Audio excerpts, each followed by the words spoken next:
Ito yung sa likod, yung dirty kitchen at saka laundry. Ito naman, terrace. Portahan, paingon sa mong kwarto. Kani, kwarto na namo ni. Dayon, ay.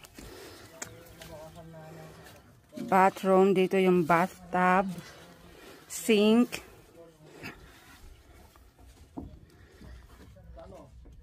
Toilet bowl dito. Tsaka walk-in closet. Ay.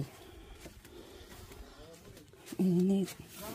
Tapos dito yung pintuan ng kwarto namin palabas. Ito dito linen closet. Office ni Greg. Powder room. Ano lang yan siya, anidoro at saka lababo dito. Tapos dito yung double door, main door. Living room. Sliding door papunta sa balcony sa labas. Ito yung balcony sa labas. Malawad di box na ka. Tapos sliding door. Punta naman balcony dito kasi dito yung dining room. Dining room dito at saka kusina. Yung lutuan ko nakaharap sa bintana para sa view. Magandang view. Tsaka dito pintuan palabas papuntang dirty kitchen. Tsaka yung pintuan dun papunta sa laundry.